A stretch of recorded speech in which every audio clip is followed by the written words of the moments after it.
You Oh, should goodness. you should just share that. Yeah, button pushing anxiety. Well, hello everybody. Welcome to Smart Business Moves. I know we probably didn't. I don't know if we announced this or not, but new face on the host side over here. It's not I Tom am. or Liz. What's going on? What is happening? Who are these people? We've hijacked the live stream. No, so It's the Twilight Zone. And as we were talking earlier, age reference, now I'm aging out on you. we'll have a couple of those, I'm sure. So my name is Aja. I am a member of the Made Central team. I work closely with Tom. I've also worked closely with Liz over the years, and I'm here with Jonathan to talk about a lot of things, but particularly about using AI technology for hiring, some tech data around um, cleaning professionals, and just a lot of stuff around culture, data, psychology, and kind of how all of this works together. So, welcome to the live stream, Jonathan. It's very great to meet you. Thank you. It's good to meet you as well. And I enjoyed our little pre-conversation. So I'm looking forward to the next period of time together. Yeah, I think we're gonna have a great time. I think we have very similar interests. This is gonna be awesome. So, I guess tell me a little bit of kind of how you started in some of this, and where your interest in this kind of data comes from. Yeah, so I've always been fascinated by human performance and what causes people to be uniquely qualified for a job or a profession, what creates passion in them and skill in the work they do.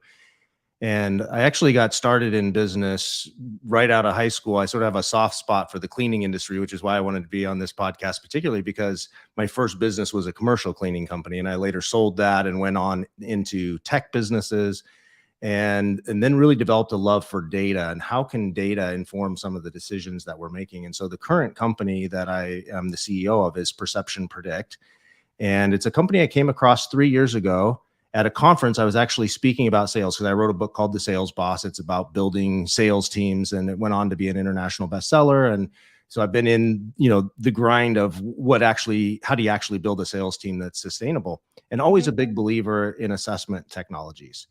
And so I came across Perception Predict. It was started by a gal that grew up in Taiwan, literally in a rice paddy, no running water, no electricity.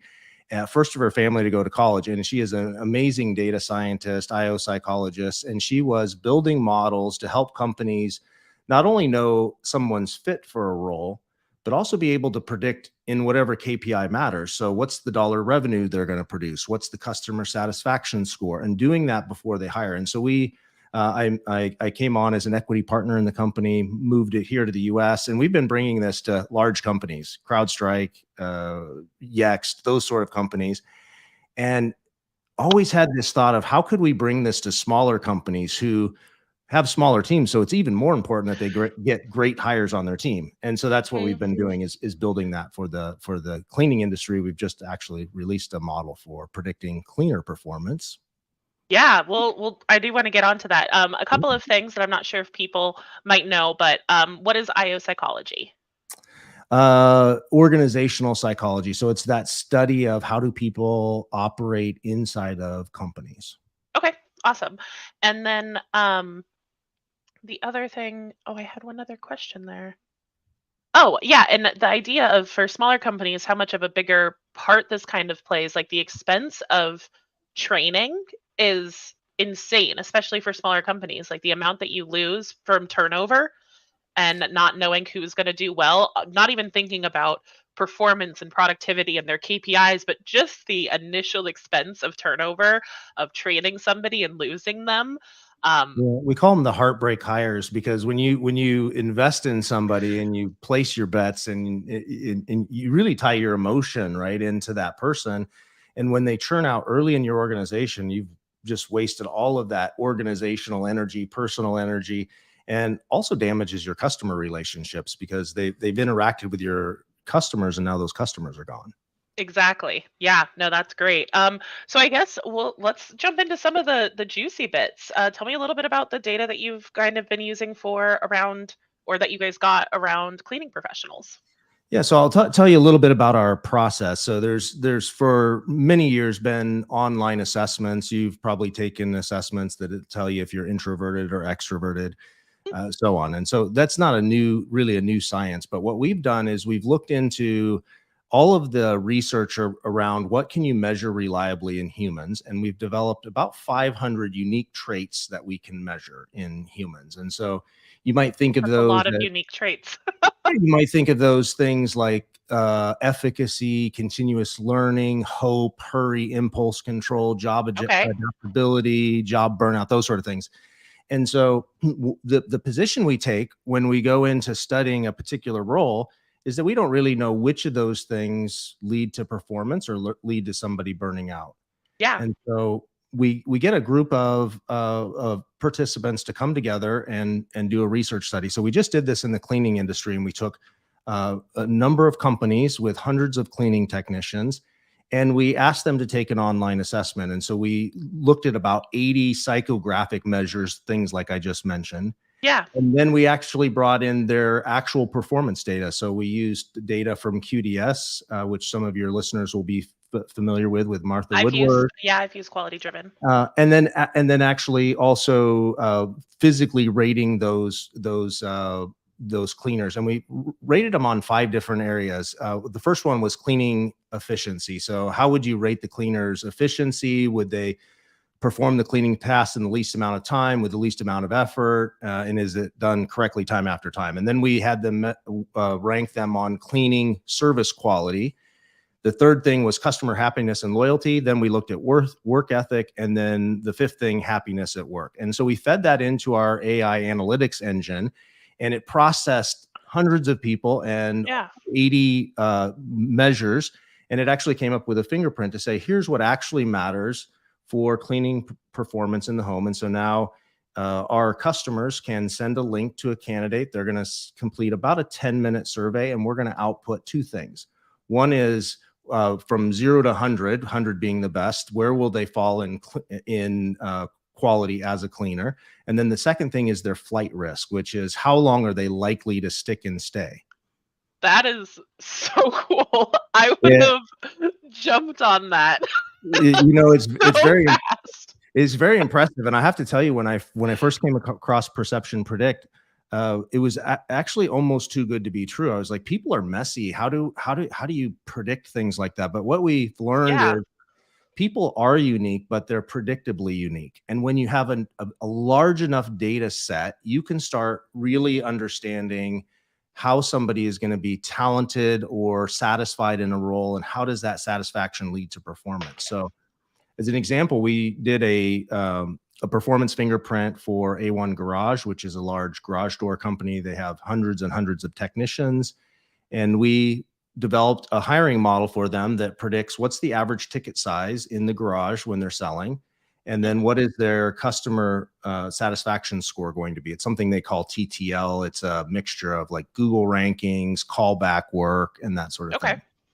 And they've been having great success in being able to hire technicians that train faster and stick and stay longer. And that's what we've launched in the cleaning industry as well. That's awesome.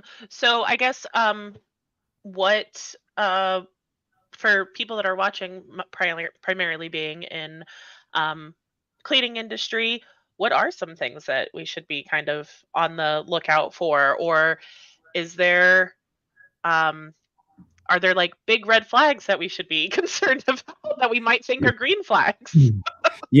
What's interesting is we tend to think in terms of, what are the things we could ascertain inside of a common interview. And we're sort of taking a different approach. Many of the things that we are measuring are things that might be difficult to measure, Mhm. and that's where an online assessment helps. So I'll give you an example. When you're thinking about hiring somebody and you're sitting in a job interview with them, would you tend to rate somebody's sincerity as a good or bad thing? It it's typically, I feel like most people see that as a good thing. I think that it's typically seen as a good thing, Yeah. particularly in cleaning industry. You want to see somebody who's sincere, that is going to be caring and want to be helpful and whatnot. You hear it all the time that like uh, if they care enough, we can teach them anything, or we can get them to we can get them to believe in anything, kind of thing. So yeah, typically Yeah. that's really like our human nature is when especially when somebody's sitting in front of us, they're more likable when we see them as sincere, right? Hmm. Because they're being transparent and honest with us. But after we analyzed the data for home cleaners in particular, we found a negative correlation between the amount of sincerity and how long they would stay in the job. Meaning the Yeah. more sincere they are, the faster they burn out of your organization. And that's an interesting insight because it's sort of counterintuitive to how you might rate somebody just in a physical interview.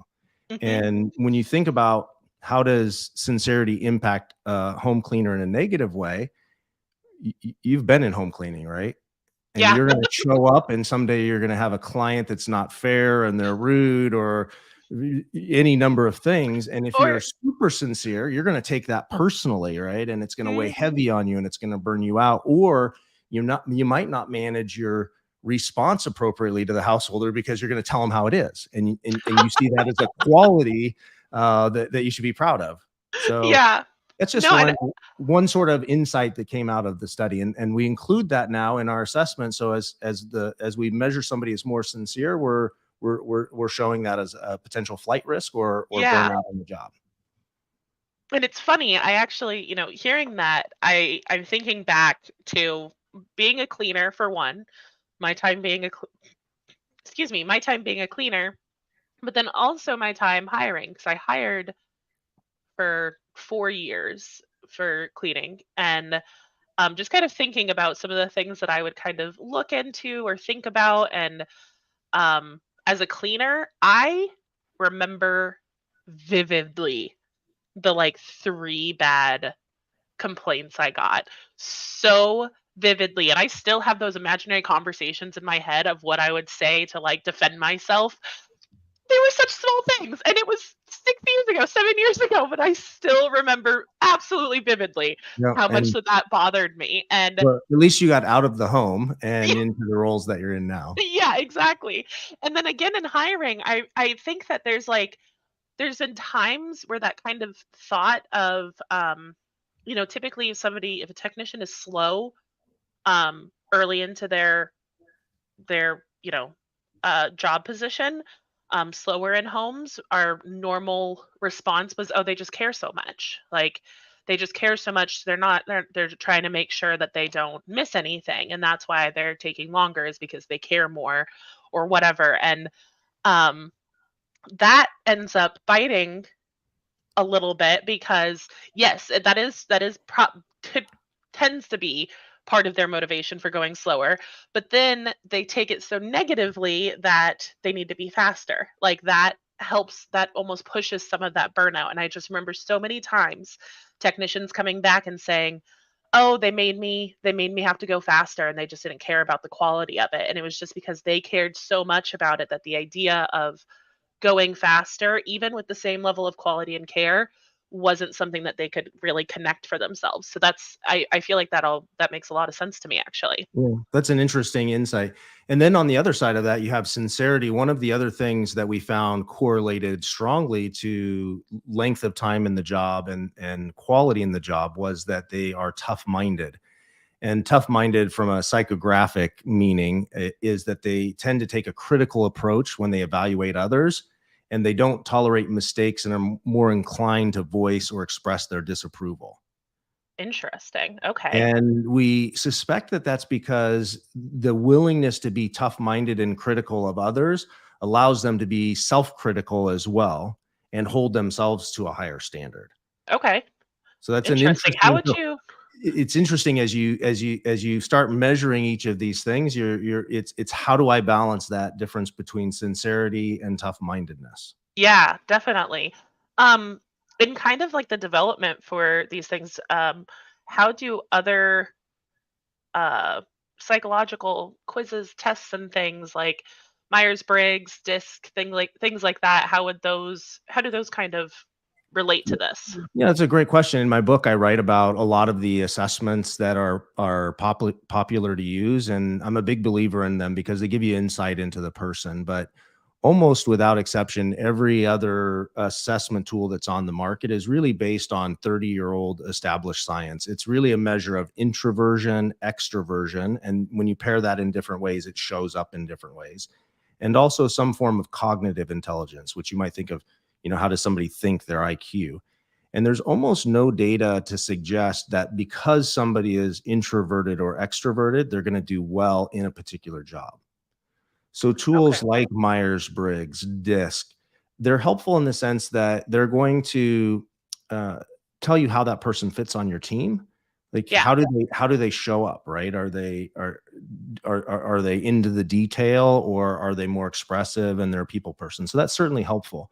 But what happens when you make the mistake of using that as a hiring screening tool is you're hiring people with a certain personality and not really looking at how does that translate to their ability to do the job. So I'll use an example in the selling world. People tend to think, and they would be true, that if you're an extrovert, you tend to do better in sales.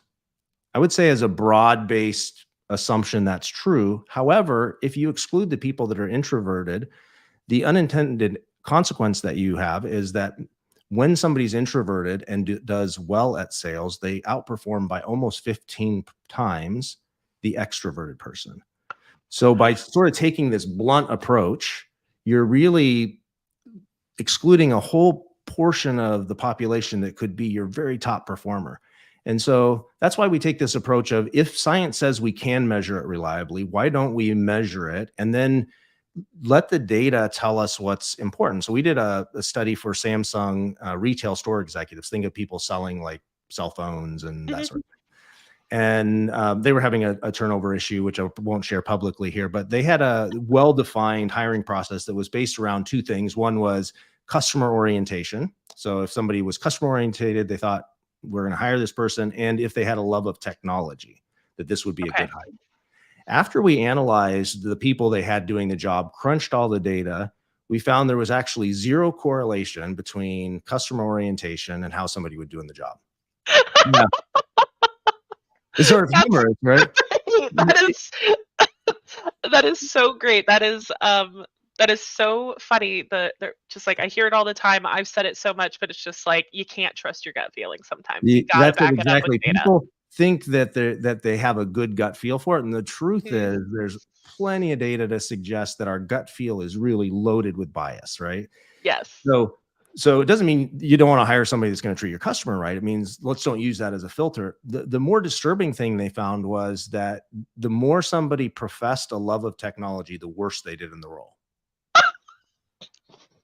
Right? So that's where letting data speak really helps Yeah. us hire people that are gonna ramp faster, stay longer. Here's another interesting maybe insight coming out of our study is, when it comes to cleaners in particular, there's this, trend towards performance pay. And there's a Mhm. lot of data to suggest that performance pay ends up getting better performance from your cleaning crews.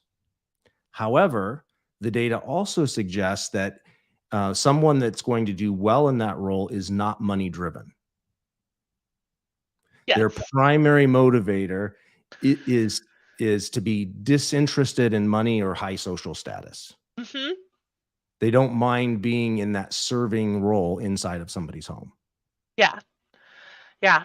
Actually, so we had one question really quick. I have a couple of things, but I just want to make sure we don't forget this.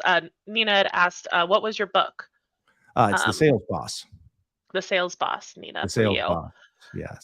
So that is And the the sales book. boss is really not focused on selling. You might think that from the sales boss. It's really around how do I build a high performing sales organization? And I use the term sales boss for a couple of reasons. One is I hate the term manager, like sales manager. Like if you ask somebody how they're doing, you don't want somebody to say, "Well, I'm managing." Like I'm I want to hear like I'm doing it like a boss, right? But I also use it as an acronym, BOSS. And those are the four levers for diagnosing performance in any role, but particularly sales. So if somebody's performance suddenly drops off and I'm in a leadership role and I have to coach or develop them, make decisions about their employment, I'm going to go back to my BOSS acronym. It stands for behavior. So the first thing is I'm going to look at their behavior. So, what is normal for them? Like if you go to there's a normal temperature of a human body, right? But there's also normal for me, John, or for you, right? And Yeah. so as a leader, you have to know what's normal behavior. How many calls do they do? How many, like each of the tasks. So If I look at their behavior and their behavior is way off of normal, I can probably say, well, their performance, right? The return they're doing as sales is behavior. The second part of boss is outlook. And Okay. outlook is, how do they see themselves? How do they see their company? Like, what's the head trash? What's their mind telling them as they go throughout their day? And sometimes you can be experiencing something in life that might be personal, and that outlook is ruining your performance. Has nothing to do with your ability to do the job, but it's impacting how you show up at the job. So Definitely. behavior, outlook, if both of those things are steady, then I'm going to look at the next one, which is skill. Like, how do I do it, right? And most people, when they're thinking about performance, they start with skill. Do they know the skill? And I actually think you start back at, let's analyze behavior, let's analyze the outlook, then let's look at skill. And the last S is around stature. So how do they show up, and what's their reputation with the customer or client or in the industry? Okay. So the sales boss. Awesome.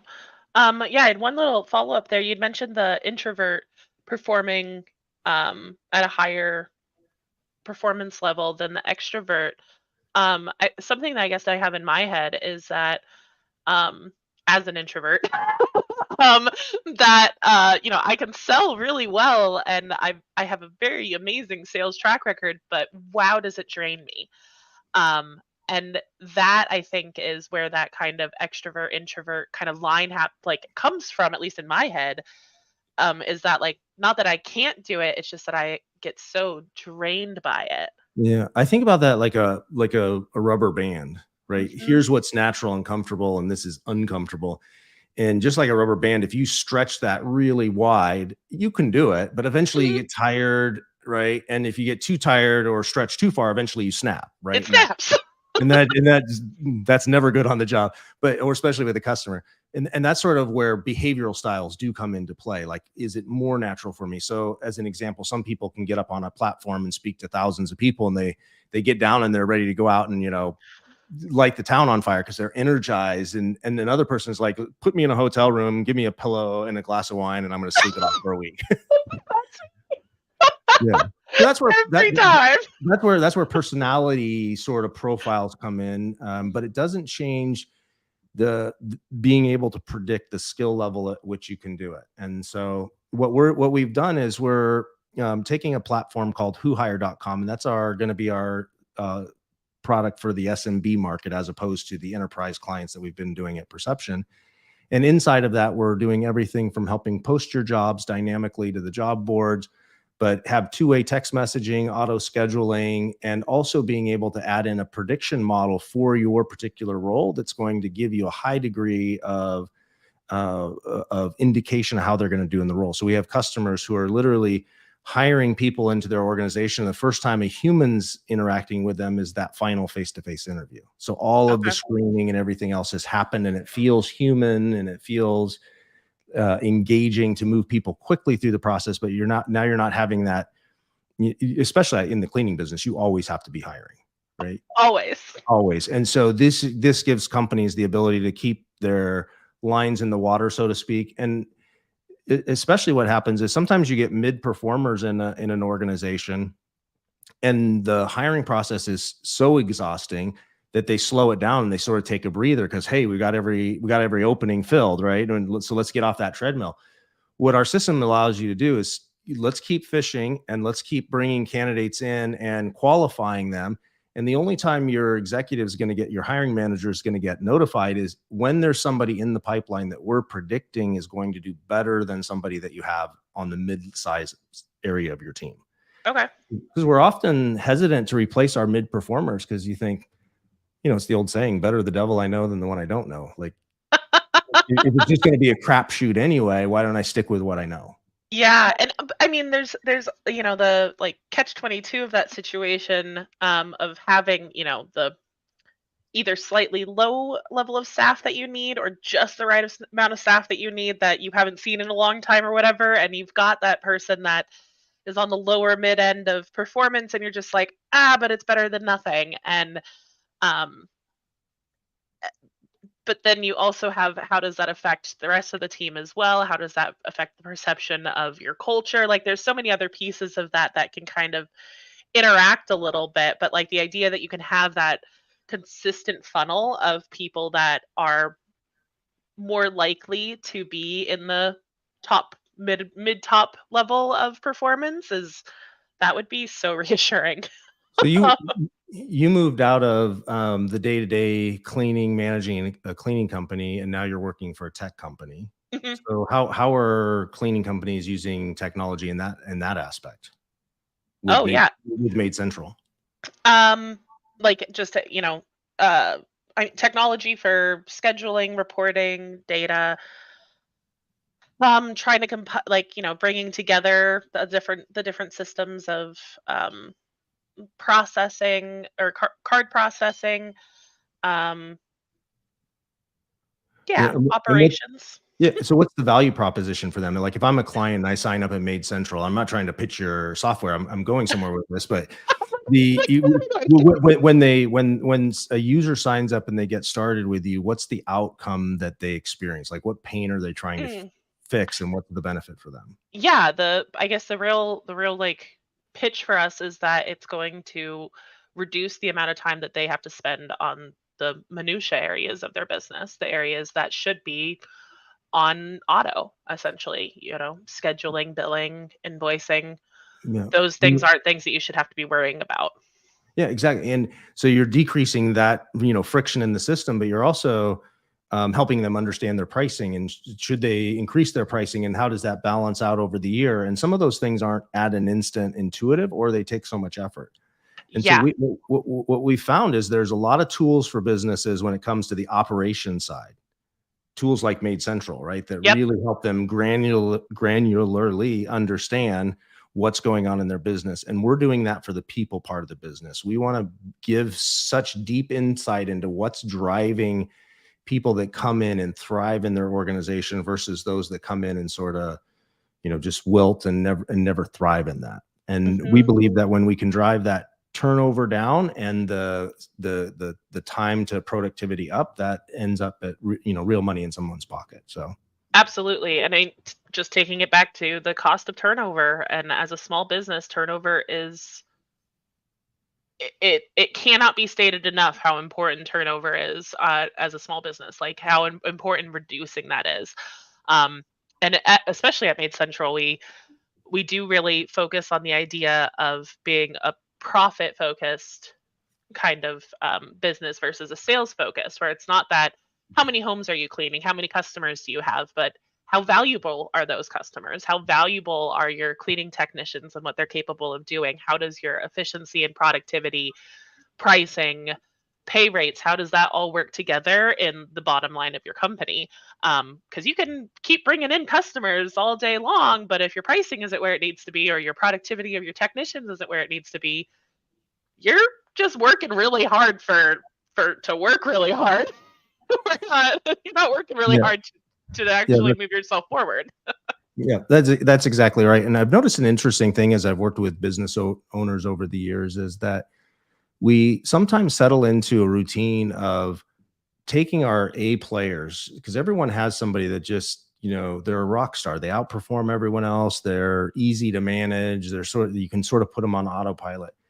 But business owners, they tend to almost treat that as a unicorn or as an anomaly. Like I couldn't ever hire somebody like them, right? And then they have this sort of middle performers that and they drive their data off all of their middle performers. And what we want to propose is this radical idea that your unicorns should make up the widest portion of your business. It should actually be rare that you're getting somebody into your business that can't thrive. One of the things that I write about in my book, and I talk about 5 truths about humans, right? Yeah. What cause them. And one truth about humans and performance is that the only reasons that matter are their reasons, right? Why they're doing. And I believe somebody will stick and stay in an organization as long as they believe they can still do their best work for you. As soon as they start thinking that they're not growing, they can't do their best work, then they start looking elsewhere. And then it becomes about, what's my drive time? What's my pay rate on this? And when then it just becomes transactional. But when they believe you're the home where they can still grow and do their best work, they're going to stick with you. That's actually super interesting, especially coming like, full circling that to the idea that most of the people that are good at being a cleaning professional and enjoy it aren't typically driven by money. That idea that their major driving force is not financial. I mean, it helps for sure, and having that keyword of livable wage or whatever is obviously part of that, bottom layer of needs, but it's not necessarily the And one driving force thing, by yeah, and for one that. thing that happens in the trades quite often, and especially in home cleaning, is that your best cleaners oftentimes go out and start their own companies, right? Because they see, okay, I think I can do this. I've got clients already. It'd be easy to go out on my own. And it's actually a fear of a lot of business owners, right? What if I train Oh, somebody up? huge. I give them access to a lot of the tools in our organization. All of a sudden, I'm competing with them. That's one of the things that in our prediction model we're looking at when we think about tenure and flight risk is this somebody who's so entrepreneurial driven that they will go out and start their own thing, or are they somebody that thrives in being in a team environment and being a follower and on the team? And so for our hiring managers and our companies using our platform, they're always able to, you might have somebody with a high flight risk because they're very entrepreneurial, but they're also predicted to have really high performance. And so you can sort of, decide, is this somebody I want to invest my time and training and energy in, or should I be looking at other candidates? Yeah, that's huge because the idea of training somebody to be your competition is probably one of the biggest fears I hear about from um other operators and owners and stuff like that. It's just that idea of, oh my gosh, I've given them access to our training, our materials, our customers, things like that, and what's to stop them from doing the same thing that we're doing here. Um and it's funny because, yeah, I don't see the people that are good that I've seen in the past that are really good cleaning professionals as the people that would want to start their own business or have done that successfully even.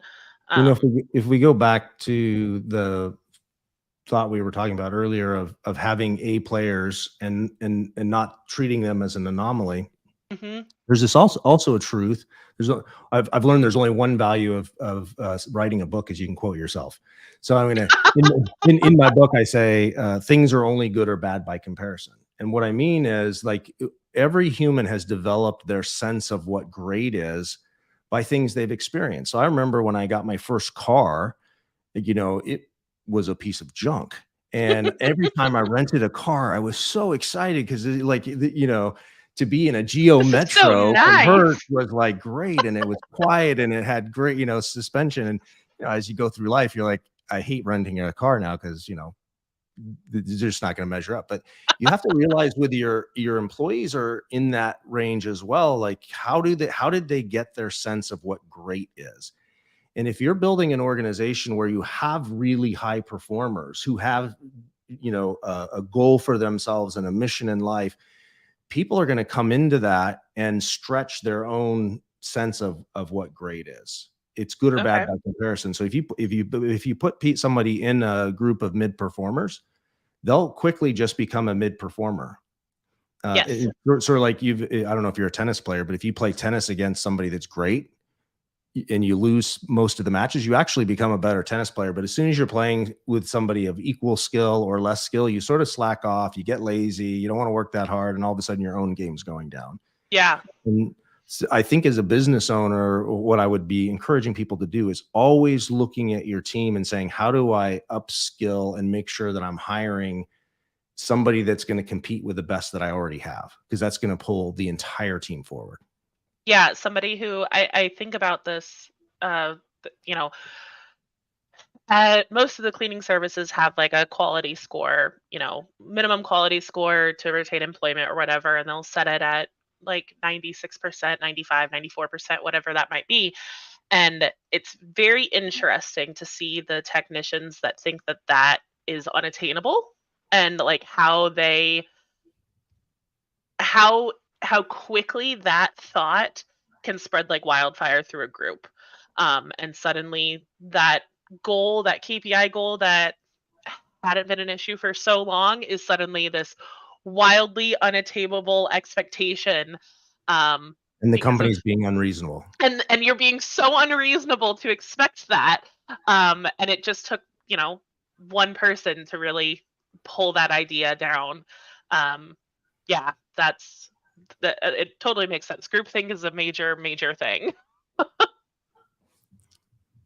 Also, I just the tennis reference was funny to me. I definitely do not play tennis, but I play a lot of video games. I'm a very big video game player, and I've been recently playing with two extremely good people in one of my favorite video games, and they carry me so well in the games that we play together.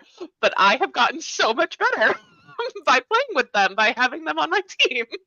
It's been a lot of years since I've played video games, but my sons were playing a video game of farming, right? Yeah, Like the farming planting and simulator doing that. thing So was. I'm just, since you're in the video game world, is there a video game for cleaning? Like, you go around and you dust really quick and you So vacuum, or is it? there's a couple of things similar to that because I do get a lot of satisfaction of like before and after stuff, hence why I became a cleaner in the first place. There's nothing necessarily fully about cleaning. They have pieces that are cleaning related, but there is one that I see way too much of that is about like a doctor's office, and it's like a dermatologist office where they're like fixing skin and cleaning skin and stuff like that. So I know that there's that. I haven't seen an actual cleaning one yet, but I'm sure there's one out there. I'm surprised that I wouldn't see it because the cleaning algorithm in all of my social media is very strong. What's the game of choice? For me right now, it's Overwatch. That's my go-to game right now. It's a pretty fun one. So, but yeah, I just thought that was interesting. That just by being with people that are higher skill levels than me, I've learned so much about it. I'm able to be a much better player than I was previously, and I feel like you can see that in any area that you have, people working on the same goals, I guess. Yeah, makes sense. So I guess tell me a little bit more about, so you've done all this data for cleaning services, cleaning professionals. You're launching this platform for hiring. Um, how? Yeah, so the platform for hiring already exists. It's out there. You can go to whohire.com right now and sign up. And what we're doing is we're integrating that prediction model in there. So if you're a cleaning company, you would just reach out and say, "I'd love to use the cleaning module," and we'll implement that in your system for you. What other modules do you guys? Is this just the first one for the small business management, or do you have other ones for small business management? No, we're doing sort of industry by industry. So Okay. HVAC, plumbing, air conditioning, painting, exterior cleaning, Christmas lights. So we'll eventually get through all of them. Landscaping. So one by one, we're doing all of those industries. Yeah. Do you kind of go into this with a little bit of a hypothesis of what you might see as like to how it will compare to kind of the industries that you've done in the past? I think there's always natural curiosity. What Mhm. what what tends to drive me is what's the finding that's going to come out that's going to be completely shocking. Like Mm. there's some things that sort of make sense. So as an example, in the cleaning fingerprint, being organized and neat is a high predictor of success in the role. That sort of makes sense. But sincerity and being too sincere sort of doesn't, at least in my mind, didn't make sense until I Yeah. actually thought about why might that actually show up. And even more fascinating to me is when the data suggests that something is true, like this trait is going to lead to poorer performance or higher performance, when it doesn't make sense is the ability to trust that the why doesn't really matter.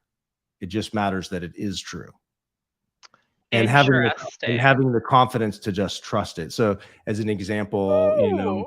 with the retail store associates having customer orientation not being a predictor, it's sort of like, Yeah. why is that true? But why? Yeah. Yeah, so my curiosity, like I want to unwrap, but the reality is probably any of the things I would come up with it just doesn't matter. Yeah. I mean, What it matters doesn't, is that it's true. Yeah. but man, the curiosity in me, the need to know why in me would just I would be trying so many things to figure out if I could figure out the why behind some of those, because I mean, I love Well, data and I love understanding how things relate to each other and how you can get predictable outcomes based off of, what you have now and what actions you're taking now. But the idea to do that on the personal side, the psychology side of predictable outcomes of how a person interacts with the world around them or believes in the world around them or themselves, um, that why is still like it's almost like that ethereal concept that we're never going to be able to fully grasp. It's just the idea of psychology in its own right is never fully defined. It can never be fully defined. So you're right. It doesn't matter. But man, I want to know.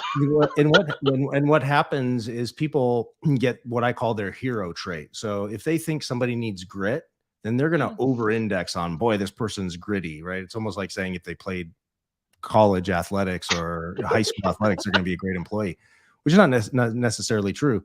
So people overemphasize on the thing that they personally, you know, put value in. And which is why we, rather than producing a score saying this person is fair and genuine, organized and neat, hardy and committed, not money driven, humble, focused, whatever, we actually just return a score, because we don't want the hiring manager to over index on any of them, because it isn't any of those by themselves that makes the difference. It's how they complement each it's other yeah. in the person. It's almost like, you know, if you sit down at a restaurant and you eat an excellent meal, the individual ingredients don't matter. It would, you know, the salt by itself wouldn't make a great You're like, I'm lasagna. just looking for a dish with salt in it. That's it. Yeah.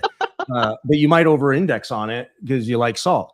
What you really want is, how do all those ingredients come together in the right amounts, the right measure, so that it's that, you know, that it has the intended effect on our taste buds and we find it pleasing. It's a similar thing with an employee. We want all those ingredients to come together in exactly the right mix so that they can enter our organization and thrive. That's really cool. So they get a score back that says, they're is it out of 100 or out of It's 10? it's 1 to 100. So Okay. anything really above, say, 80% is going to be a really high fit, and we return three recommendations. One is proceed quickly. They're the best bet candidate. The Get other them is now. and you might move faster for those. Certainly, if you have a lot of people coming into your pipeline, you're going to prioritize your day by the highest fit. And then the mid tier candidates is going to be to look closer, right? So you proceed slowly. It doesn't mean you're going to rule them out, but you may spend more time in the interview process. You may make sure, right, that you really validate all of the other things that go into the decision. And then we have what we would think of as no fit, what internally we call a liability hire. Now I've said that externally, but the It's person been that, recorded now. yeah, it's recorded, it'll be everywhere. But what do we mean by a liability hire? That might sound negative, but it's actually a liability for the person you're hiring. It's Mm, really unfair to hire somebody into a role where they're going to struggle and they're going to lose a part of their job history, right? And the weight of taking on a job and losing a job is really a heavy burden for people. So we have an obligation as members of our community to do the best we can, not just, selfishly for us to grow our revenue, which we can do great things with increased revenue, but also for, like, let's not just view it as a human mill where we're just churning through people, because that churning through people has an impact on them. it So it definitely does. The idea of having to reroute your life into another, going through another hiring process yeah, is just as costly to, I feel like, the people that we hire and lose quickly as it is to the business. yeah. So 0 to 100 on that, and then we give you a flight risk score, which is also a 0 to 100. It's a percent. Obviously, flight risk score you want lower, performance score you want higher. Got it. Uh, Got it. with the initial Pathfinders group, and the Pathfinders group are those companies who volunteered to give us their data. They let us work with their technicians, which a lot of that we arranged through QDS and Awesome. Martha. So she was a huge help in getting this done. So I definitely encourage you to take her approach to thinking about performance pay and how do you measure that, because it's fascinating data. But to be able to feed that back into the hiring process is really key. And I went on such a rant, I forgot where I was going with that. We were going through how it was scored, and so we did our flight score. Oh, yeah, so flight Um, yeah, so if, the flight risk score mhm. is just going to be a percentage-based score Okay, that's for really cool. And so they get both of those scores. I actually I forgot this question. You'd mentioned the unicorn earlier and how you can use this to find more unicorns essentially, or that your unicorn should be your standard and not um your one in a million silver unicorn that you found or whatever. How do I guess how do you define that how would a company define their unicorn, and would that be something that they can alter in kind of how they're searching, or would the it expectation be how the search is coming back that it would be finding more of those unicorns?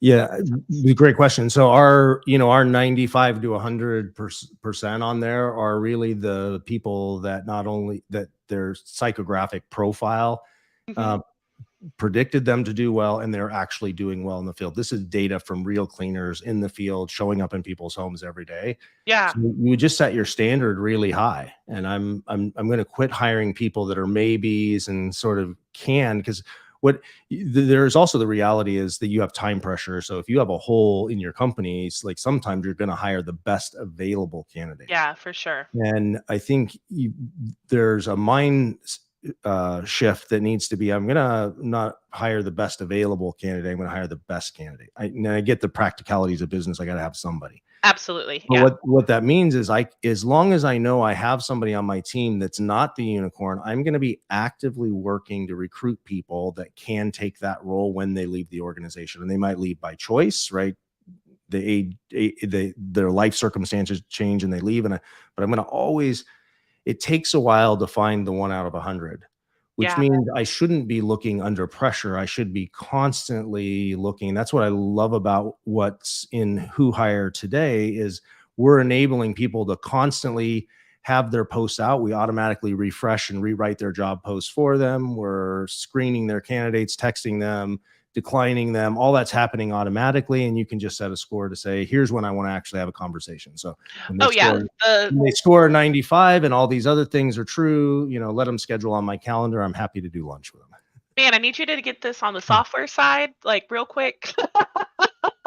Yeah. I'm doing interviews right now, and man, Well, so we do have prediction models in a lot of different industries. So we could talk afterwards for that. Going back to the flight risk model though, in the core group that helped us build the cleaning module, of course, Mhm. we assessed all of their existing staff. And the first time the owner logged into the platform, there were 4 of her existing employees that we had indicated were a high flight risk. And her initial response was, "These people aren't leaving me." And Oh she went no. out on Indeed and she found all 4 of them actively looking for jobs. And she was able to approach them and have conversations, get close, right? Sort of re-engage, and Yeah. able to save 2 of the people that she wanted to save that were her high performers. And there were reasons they were looking, and she was able to overcome that, and 2 of them were gone within the next 60 days. So Oh my that gosh. flight risk model is really mind-blowing of how much data can suggest how somebody's going to be in the role. Yeah. Have you, I guess, so this is really good at helping for people, moving forward. Um, what about, that idea of being like the idea of flight risk being time bound, to me, I guess that, for those two people at that moment, they were very flighty. But the idea of that, of a conversation helping to reduce that flight risk, is there, I don't know, I'm seeing this as like an ongoing thing of like ongoing surveys of my Yeah. cleaning Well, professionals. we wouldn't in this case do an ongoing because we're really interested at the point of hire. The Hmm. reason I shared that is it's just an interesting anecdote around some people are sort of hardwired to deal with stress and life circumstances differently. And so what we're really saying is this person is more likely to transition out of the job early. Might be things in terms of how do they deal with stress and all of that. It could also be on the other side. They're really entrepreneurial and they just don't stick around because Yeah. they like The change and they why. don't right. So the why that it's going to pick up on both sides of those. And I think it's important with any like assessment tool to realize that it picks up on, we would say, about 80% of the things that contribute to performance, but there's about 20% that we can't impact. Like, we don't know what's going on in their personal life. They might have what I would call hygiene issues with drug use, or an abusive relationship, or they've got a child that's going through illness or some other thing happening in their life. And even Yeah. if they're a really high fit for it and you would score them as a 95, they might still lack getting to that performance level just because of those outside factors. But what that allows you to do, as at least when I was, running my organization, I always believed the best about people, almost to a fault. So I was Always. like, if I just give them another week, another month, or if I retrain them, and if I'd had this tool back then, it would have allowed me to say, okay, my desire to be patient with this person will pay off, Mm-hmm. right? They're going to make it. But if if I compared their predictive score and it was really low, and they were failing to thrive in practice, then I would probably Yeah. feel much more at ease moving quickly to move them out of my organization. Yeah, I've I've always been really good at the encouraging them to leave. I got really good at not having to fire people and having people be able to come to the agreement that we were making the right decision for them too. Um What was the and hardest thing for you as a manager of people, that you when you were hiring them?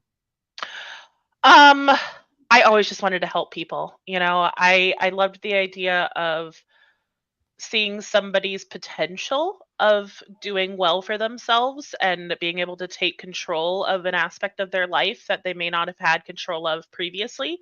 Because, like, as a cleaning professional, one of the things that I really love about the industry and about being a cleaning professional is the freedom to not have a boss over your shoulder all day long, to have a lot of self sufficiency throughout the day, that you're out, you're in people's homes, you might be with one other person, but you might be alone too. And it's just like that idea that the work that you're doing is solely based on your ability to do it. And finding people that would get so much out of that, out of creating those results for themselves. So for me, the hardest part was just believing the best in people all the time. I used to joke that I'm optimistic to the point of being naive sometimes, and I'm not a naive individual typically. I'm just very optimistic, and I believe the best in people so fully that when I was hiring, the hardest part was just not being able to face the music when it was there, right? Being able to make excuses for people after it was fairly clear that that was not going to work out really well. I think we're similar in that regard. So I developed a habit over time of being in business, is when I hire somebody, I have a conversation with them up front and I say, look, I am completely in love with your potential for this role. I believe you're going to do great at it. And I'm going to really like you. Like, there's no Yeah. question, right? But I also have performance pay. And so Mhm. we have a performance standard. So at 90 days or 120 days, if you're not meeting the standard, I'm still going to love you. I'm still going to probably want to keep you on the team, and I'm going to still believe the best about you, but I'm going to let you go. Yeah. And so there was Yeah. just sort of a hard performance metric that we would both hold ourselves to. And I would explain to them, the reason is I know I have an obligation to the company, and that if we're investing this amount in marketing and training that are very best in the company, if you can't perform in that level, one, you're not going to make income that's satisfying to you, and secondly, I'm actually stealing from all of the other members of the company. If we can't build a financially healthy company, then we can't invest in all the things that we want to do in the community, and our standard of giving in the community is less. And that Absolutely. that tended to serve me well. I'd still get sort of to the 120 days and be like, well, they're only a few percentages off. They're so close. They're No, so but I close. I was definitely seen as kind of a hard manager for that. Like, once there were set expectations for their different KPIs and we had it very obvious of like, okay, this is meeting expectations, this is below expectations, you can only be below expectations for such and such amount of time before we got to make decisions. And so I got really good at that. I didn't love that I got good at that, but I did get really good at that. So since I wrote the book, The Sales Boss, I know we've been talking about hiring, but I would just shift gears right at the end here. I'm going to go all the way back to the thought, the two things from the time I was doing commercial cleaning. So I know there's a difference, Yeah. but two things that really won out for me. One is when it came to hiring people, I'd always say I can pay X or Y. One is that you're managing yourself and I'm going to pay somebody to look over your shoulder and manage you, or I can give you the entire wage, but I'm not going to pay somebody to manage you. But the first day that we decided we're getting customer complaints and you're not managing yourself, you're going to go. 100% of people said, I'm going to manage myself, right? Because Yeah. nobody likes to feel micromanaged. So that tended to work really well. And I really focused on people's whose life situation made working for me as a cleaner important. So a lot of times it might be a mother who needed to be home with her kids during the day. And so being able to come in during that late evening hour while they were in bed was really important to her. It might be a young person putting themselves through college or some other thing, and matching that lifestyle need with the hours and pay that we could offer was important. So that's sort of tip one. I don't know if that helps anybody that's Yeah, for listening. sure. But the second thing is, like, when the economy changes, the problem with being in the cleaning business is anybody who has a vacuum cleaner, a dust mop, or anything, they can show up, underprice you, take your business. They're not paying for insurance, they're not paying for the infrastructure, they're not paying benefits, and all of a sudden you're losing clients. So the way I dealt with that, I should patent this. It's just a great idea. I'm going to pat myself on the shoulder, but There we go. I would go into an organization. Let's say it's a doctor's office, and I'm bidding a quote. I always made sure my bid was outrageous. Like, I would have to be at least, I would say 40-50% above the next highest bid they got. Okay. And most people think I'm going to bid as inexpensively as possible. But when I got my follow-up meeting and asked them why I didn't win the bid, it was always like, well, or even Price. before they were like, well, it's the price. And I said, well, you gave me a list of things that you needed to have done, and we had the discussion that the reason we were having the conversation is because the person wasn't doing all those things. I only have two people, or two costs. It's the chemicals that I'm using, and it's the people. So which do you want me to use less of? Because I'm committed to doing 100%. And of course they would say, well, I don't want you to do any of them. So they would agree to the higher price, which wouldn't by itself, protect my business, because times are going to get bad. They're going to cut. So the way I would build a moat around that customer is I would get 3 months into cleaning for them, and I would send them a letter, and then I would follow it up by an in-person visit. And my letter would say, look, we've cleaned your building for 3 months, and we've now projected our costs, and we realized that we priced ourselves 20% over what it actually cost us to do 100% of the items that you've requested.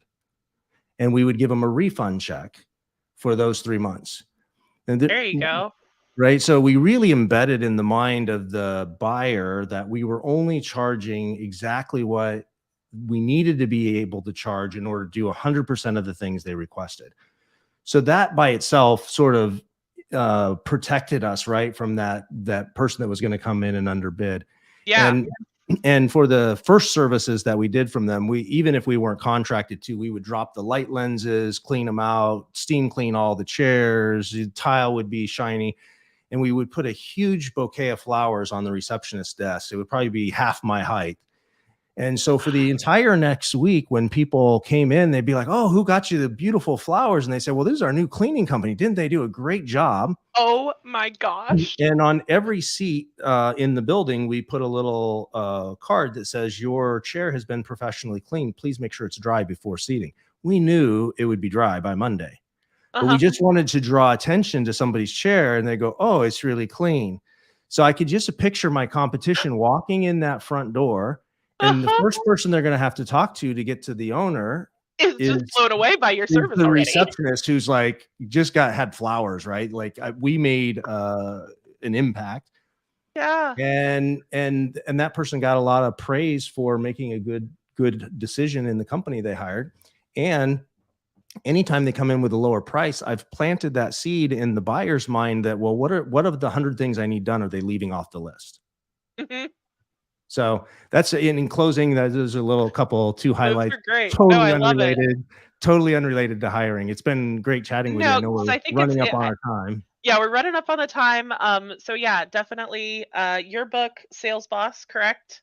Yes, All the right. sales boss. That's the Sales Boss. I will be reading that because that sounds so much fun. And then Excellent. you've got Who Hire to Yeah, help. whohire.com. And if somebody wants to reach out to me personally and ask questions about this, happy to get on. It's John at whohire.com, but it's JON. Got it.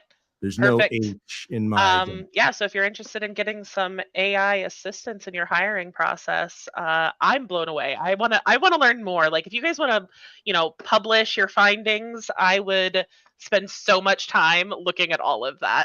I love Yeah, it so much. we will So actually be publishing some papers around the work that we've done, and the fantastic. nice thing is our models aren't static. So the more cleaning companies we have in and who are giving us their data on turnover, the more we're adjusting that model, and the better it's getting. So That's it's an awesome. And still exciting learning. time to really professionalize the business of hiring people to clean homes. I love it. So on that note, thank you so much. It was really great meeting you. I love this conversation. This is so up my alley. So thank you for Likewise, taking the time to talk to me. I'm glad that I got to sub yeah, on this so, one. I thought I would miss Tom and Liz, but you can tell them they were unmissed, and Sorry, Tom, hold don't come back. and hold down Kansas City for me. Yeah, will do. So thank you so much. Bye, everybody.